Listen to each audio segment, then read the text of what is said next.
O Ministério Apostólico De Volta à Palavra apresenta De Volta à Palavra, com o Bispo Alexandre Rodrigues. Uma voz profética, preparando o caminho para a segunda vinda de Cristo. Voz do que clama no deserto, preparai o caminho do Senhor.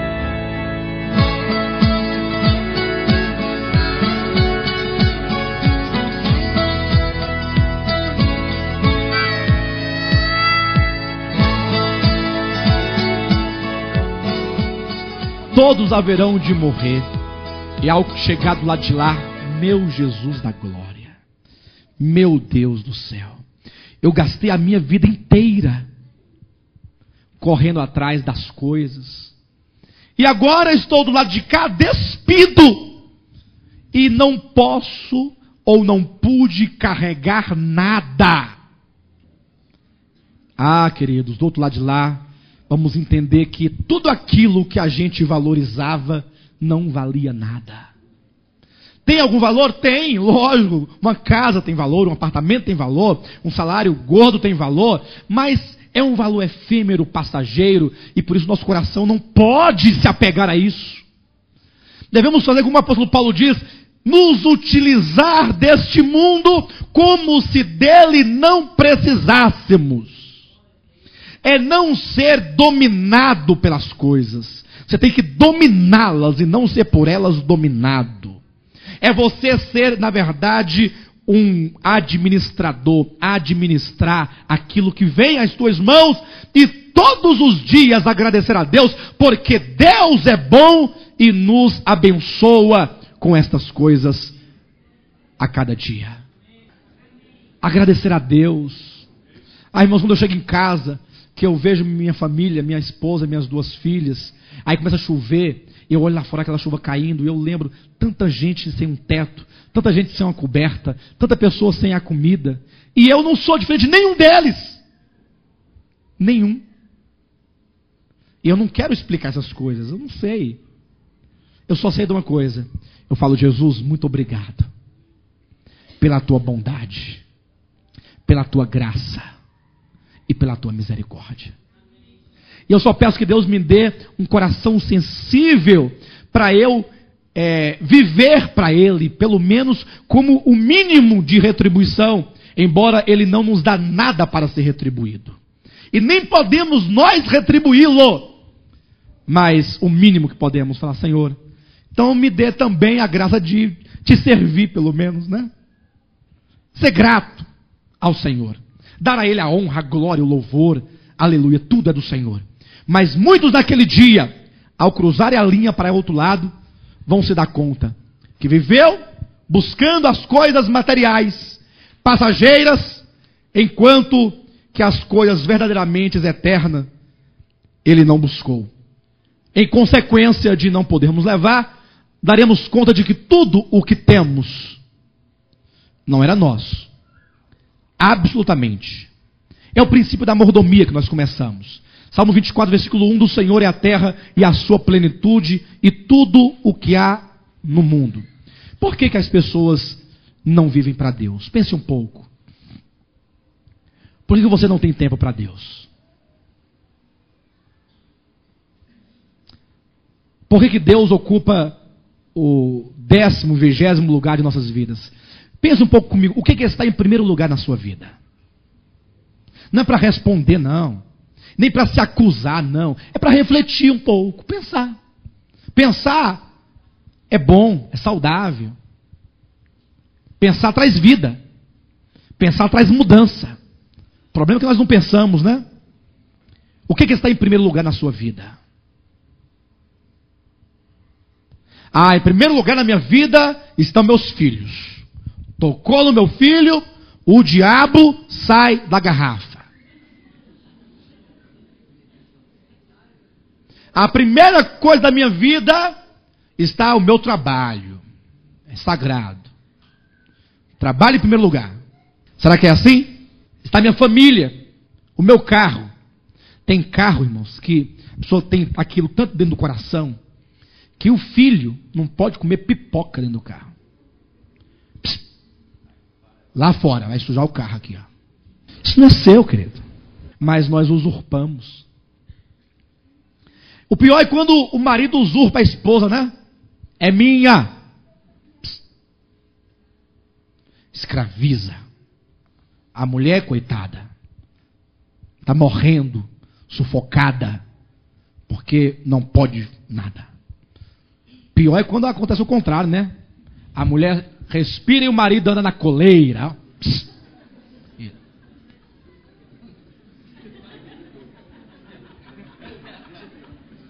É o que mais tem. Eu vejo toda hora. Toda esquina eu vejo um homem assim, ó, puxado. As pessoas usurpam umas às outras. Existe um conto chamado O Cavalo Costumer. Se vocês encontrarem, leiam. Porque conta-se a história, é um texto literário, né? Mas diz que o texto o narrador é o cavalo que está falando a história toda. Os cavalos estavam lá na fazenda, aí diz o cavalo o seguinte: olha, eu estava aqui observando, o cavalo falando, é o texto, viu, irmãos? E eu observei uma coisa interessante entre os homens. Olha,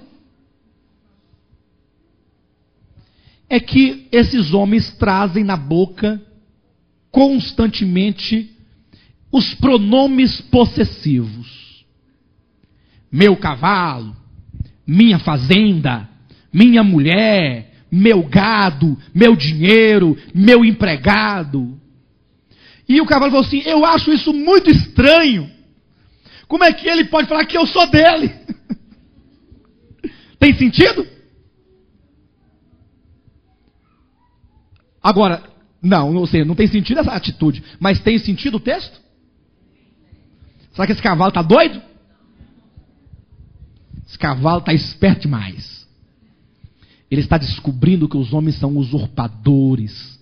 Tudo é meu, é meu, é meu. Aí ele falou assim: olha, nós os animais, quando temos sede, nós descemos para o riacho, bebemos a água, matamos a nossa sede. Matando a sede, vai embora. O rio vai ficar lá para outro animal ir beber. Esses homens não, vai lá, passa uma cerca em volta do rio e fala: o rio é meu. É verdade que isso acontece? Aí eu fico admirado. 8 autoridades se reúnem no G8 para discutir o destino do planeta. Eu não posso ser Deus nem por um segundo. 8 homens vão decidir o destino do planeta. Aí ficam lá discutindo quem vai baixar mais as suas produções. Aí eu não baixo. Ou eu também não baixo. Quem tem que baixar é o miserável, que está tentando se levantar e não consegue. Outro assim: é? Pois eu também não baixo. E aí fica aquela discussão: baixa, não baixa, baixa, não baixa. Quem produz mais, quem produz menos. E com isso, os homens estão destruindo a terra, porque se acham donos dela. E diz a Bíblia no Apocalipse capítulo 11, que Deus virá e vai intervir na história do homem para destruir os que destroem a terra. Porque esse universo tem dono. Desde o germe até a maior das galáxias tem um dono.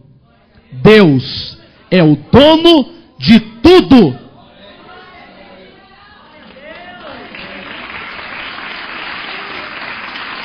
Que maravilha, né? Essas palmas não é para mim, não. É para Deus. Vamos aplaudir a Deus.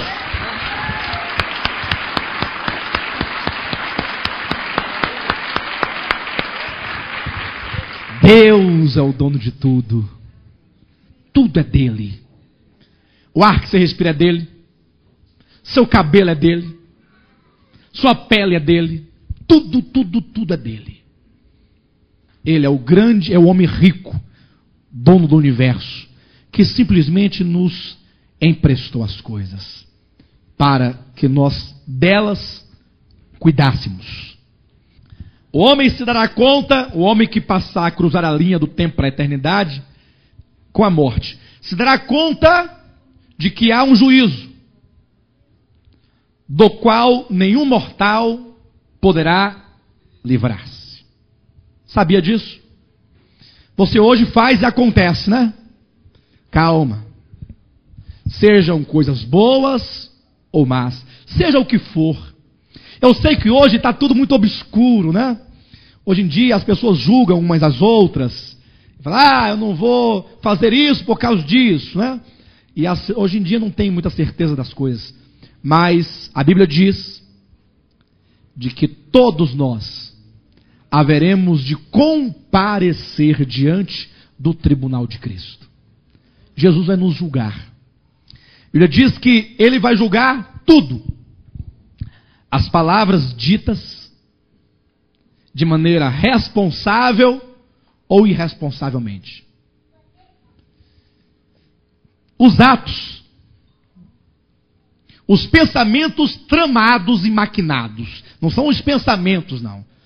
Simples pensamentos. Pensamento vem, você nem pensou que ele vinha, ele veio, né? Mas os pensamentos que você maquina, que você trama na sua casa, no seu travesseiro, você fica tramando, maquinando o seu pensamento. As intenções do coração serão todas julgadas. Todos serão julgados. Diz a Bíblia, em Apocalipse, falando sobre o juízo final, fala assim, então abriram-se os livros. Quando eu era criança, eu me lembro que teve até um jogral, foi feito, baseado na mensagem do grande trono branco, né? Foi a coisa mais linda. E eu fiquei, criança, né? Ficava me imaginando o tamanho de uma mesa enorme, um homem velho, né? Cansado, abrindo aqueles livros todos para julgar as pessoas. Quem já pensou nisso? Abriram-se os livros. Eram tantos livros aí. Lê aqui, anjo, vem cá. Lê aqui. Aí tal. Esses livros a serem abertos para que o Senhor possa ler, para que a pessoa receba, são os corações. Ele vai ler o seu coração, porque é do coração que procedem tudo. As fontes da vida procedem do coração. E então todos serão lidos. Mas em razão que em Hebreus 4, versículo 12, o apóstolo diz que todos nós estaremos nus diante de Deus naquele dia. Nus, despidos. Em outra tradução ele diz, estaremos patentes aos olhos do Senhor. Ou seja, nada será oculto ou permanecerá oculto aos olhos do Senhor. Tudo, tudo, tudo. Ele vai ler e ele vai mostrar e ele vai revelar para que as pessoas, ao receberem a sua justa recompensa, elas tenham plena consciência e clareza e transparência de que Deus não te deu nem a mais e nem a menos. Ele deu a justa medida.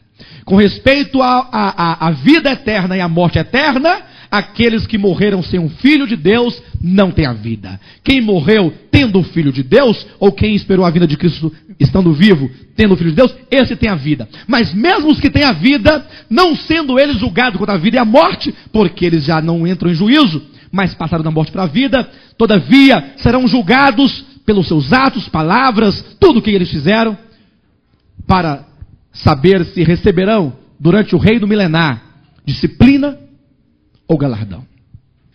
Ao você saber disso, desse juízo, então você se dará conta. Olha, Malaquias capítulo 3, abre lá comigo. Darei conta de que valeu a pena, olha, ter servido ao Senhor, ou me darei conta de quão tolo eu fui, quanto obstinado eu fui, por amar o mundo e desprezar o Senhor. Malaquias 3, versículo 17 em diante diz, eles serão para mim naquele dia particular tesouro, diz o Senhor dos Exércitos, poupá-los-ei como homem poupa a seu filho que os serve. Então vereis outra vez a diferença entre o justo e o perverso, entre o que serve a Deus e o que não.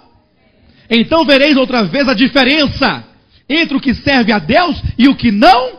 Está aqui. Esse é um princípio geral da Escritura. Você se dará conta de que valeu a pena servir ao Senhor. Se você ouviu a palavra, você creu na palavra, você acolheu a palavra e você viu que a vida humana é passageira, que a sua saúde, seu corpo, sua beleza é uma tenda, tão somente uma tenda, e que logo você vai ter que passar por esse processo que todos passam, e que você é mordomo, você não é o dono de nada, que tem uma responsabilidade diante de Deus. Então, por causa disso, dessa consciência, você viveu para Deus, você se entregou, você falou assim: é verdade, eu estava errado, eu estava equivocado, então eu peço ao Senhor o arrependimento, eu peço ao Senhor o seu perdão. Senhor, eu quero viver para Ti. Quem passar para lá, vai se dar conta, se viveu, se valeu a pena ter servido ao Senhor, ou se você foi tolo o suficiente para colocar tudo a perder. Por fim, você terá a consciência da verdade, de que se você tem que prestar contas, se valeu a pena ou não valeu a pena, resta agora você seguir adiante e receber então a recompensa. É receber. Você agora vai receber a justa recompensa. Mas a morte, ela não é um tema que se esgota em si mesmo, mas é um tema que nos remete a uma compreensão sobre a ressurreição, né? Diante dessa verdade, a Bíblia diz que nós, mesmo os que já morreram, os mortos haverão de ressuscitar. Essa é a grande verdade do Evangelho, que se Cristo morreu e ressuscitou, todos nós haveremos de ressuscitar com Ele. Então a morte não é o fim da vida,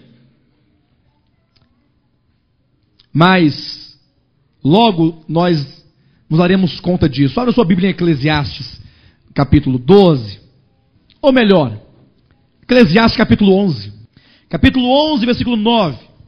Só para os irmãos se situarem no contexto, esse livro de Eclesiastes foi escrito por Salomão, quando ele estava velho, bem velhinho. E então, esse livro é uma reflexão do profeta, no caso, Salomão está aqui na qualidade de profeta, ainda que não seja conhecido mas como rei de Israel. Mas então ele está aqui agora na sua velhice. E vocês sabem da história de Salomão, né? Ele foi um homem sábio e foi um homem muito rico. Só que ele não viveu para Deus. Tudo que era coisa errada, Salomão fez. Pensa num crente perverso. Foi Salomão. Ele diz o seguinte no seu livro de Eclesiastes, que tudo o que os seus olhos viram e o seu coração desejou, ele não negou. E que ele se deu na busca e na satisfação de todos os prazeres que naquele tempo o homem poderia ter. Então ele viveu e gastou a sua vida para si mesmo, não se lembrou de Deus. Mas chegando na sua velhice, dando a ele, Deus, a graça de viver, de refletir, ele escreveu este livro. E ele encerra falando assim, ainda que ironicamente ele fala nos versículos 9 e 10, dizendo: alegra-te, jovem, na tua juventude, e recreie-se o teu coração nos dias da tua mocidade. Você acredita que eu já vi congresso de jovens com esse tema aqui? Alegra-te, jovem, na tua mocidade, e recreia-se, como é que é? E recreie-se no coração nos dias da tua mocidade. Aí o pregador ia lá: alegra-te, jovem, nesta noite. Está aqui o texto. Mas o texto, ele está falando com ironia. Vamos ver? Ele está dizendo exatamente o contrário. Veja: alegra-te, jovem, na tua juventude, e recreie-se o teu coração nos dias da tua mocidade. Anda pelos caminhos que satisfazem ao teu coração e agradam aos teus olhos. Faça isso. Sabe, porém, olha o porém aí, ó, criando a adversativa para te levar ao que ele de fato quer dizer. Sabe, porém, que de todas estas coisas Deus te pedirá contas. É como que ele dissesse: você pode eventualmente viver para você mesmo, nos caminhos do teu coração, o que agrada a tua alma, o que agrada a tua carne, mas nunca se esqueça que Deus vai pedir conta de todas estas coisas. Por isso ele diz no versículo 10, agora ele afirma: afasta, pois, o teu coração, o desgosto, e remove da tua carne a dor, porque a juventude e a primavera da vida são vaidade, são passageiras. A tua juventude, a tua beleza, o teu dinheiro, a tua riqueza, o teu prazer, a tua alegria, tudo que está aqui é ou são vaidade, no sentido de que não é eterno, é passageiro. E portanto ele nos dá o conselho no capítulo 12, dizendo: lembra-te do teu Criador nos dias da tua mocidade. Que coisa maravilhosa. Ele está dizendo assim: olha, lembra-te de Deus agora. Você tem vida, você tem saúde. Nós pastores costumamos conversar e visitar e ter comunhão com pessoas que perderam a saúde muitas vezes. Estão bem velhinhos, não tem saúde, não pode andar, não pode fazer. Muitos deles falam assim: ah, meu filho, eu hoje não posso mais andar, não posso mais pregar. Tudo o que eu podia fazer e não fiz, agora não posso fazer. E gostaria muito de fazer, mas não posso. É isso que ele está dizendo. Lembra-te do teu Criador nos dias da tua mocidade, antes que venham os maus dias e cheguem os anos dos quais dirás: não tenho neles prazer. Tem dinheiro, tem comida boa, mas não pode comer. Tudo que come bota para fora. Tem dinheiro, não pode viajar, está no balão de oxigênio. É verdade. Não pode curtir. Tem ar à vontade. Tem ar à vontade? Ar. Faz uma. Ai. Tem ou não tem? Acaba o ar? Mas tem gente que não pode respirar. Não tem mais pulmão. Eu estou mentindo? Vocês estão rindo porque eu imito assim, né? Aí já é engraçado, mas é sério. Lembra-te, pois, de Deus. Versículo 2. Antes que se escureçam o sol, a lua e as estrelas, do esplendor da tua vida, e tornem a vir as nuvens depois do aguaceiro. Ou seja, a lua, as estrelas, o sol, é essa juventude, essa beleza, essa alegria, esse vigor. Como é que fica o doente? Quem já ficou doente aqui? Muito doente. O doente fica assim, ó, mufino, não é? Olha assim, tá comida. O povo se arrumando para ir para a balada e ele quer morrer. Não tem satisfação em nada. Agora, quem está vivo, esse vigor, essa força, essa alegria, é comparado aqui à luz, aos luzeiros, o sol, as estrelas, a lua, o brilho. Está aqui, ó. Antes que se escureçam, ou seja, logo você vai se apagar, vai ficar mufino, sem luz. E tornem a vir as nuvens depois do aguaceiro. Teve tanta luta na vida, e agora que está velhinho, você olha assim, lá vem mais nuvem escura. Versículo 3. No dia em que tremerem os guardas da casa. Tremerem os guardas da casa? Quem são os guardas da casa? Hã? Os guardas da casa são os dentes? Quer dizer que você protege a sua casa assim? É isso? Quem são os guardas da casa? Lê aqui na Bíblia. Ó. No dia em que tremerem os guardas da casa, vírgula, os teus braços. É um aposto. explicativo. Os guardas da casa são os teus braços. Como é que é? Um barulhinho você levanta, fica armado. Não é? Os guardas da casa são os braços. Mas quando você ficar velhinho, seus braços vão ficar tremendo, né?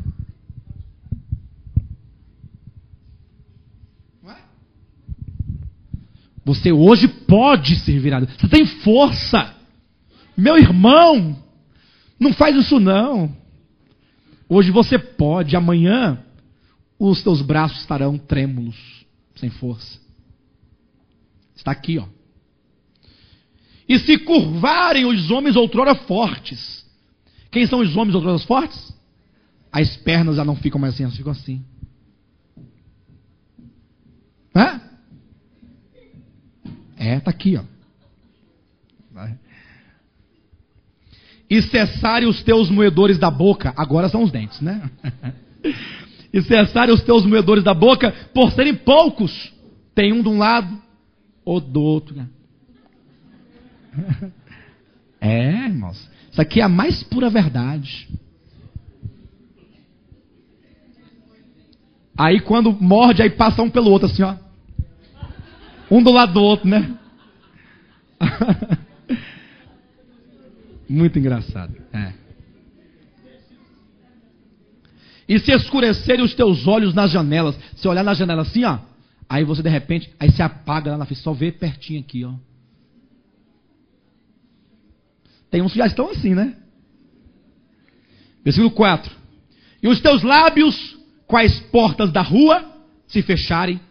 No dia em que não puderes falar em alta voz, te levantares da voz das aves. Imagina você sentado no jardim, aí a ave vai, assusta com um passarinho.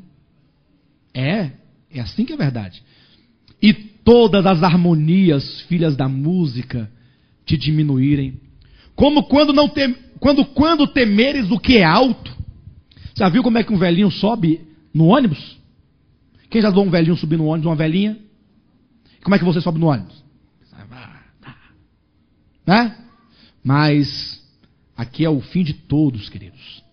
E te espantares no caminho, e te embranqueceres como floresce a amendoeira, e o gafanhoto te for um peso, e te perecer o apetite, porque vais à casa eterna, e os pranteadores andem rodeando pela praça, antes que se rompa o fio de prata, e se despedace o copo de ouro, e se quebre o cântaro junto à fonte, e se desfaça a roda junto ao poço, e o pó volte à terra como era, e o espírito volte a Deus que o deu.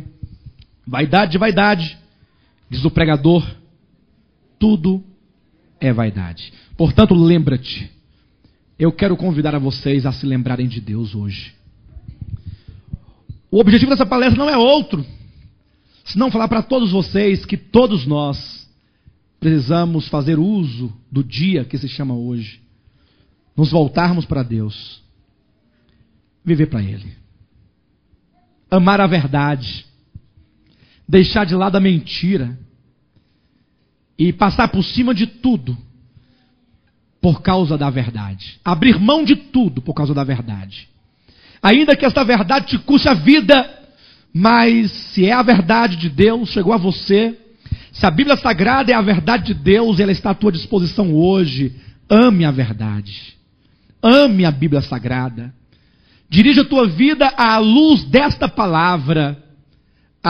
A tua casa, os teus filhos, tudo de acordo com esta palavra. Porque aqui está a revelação de Deus para nós. Aqueles que amarem esta palavra e viverem por meio dela, certamente vão se dar conta naquele dia de que tudo que hoje que foi dito mediante esta palavra é a verdade.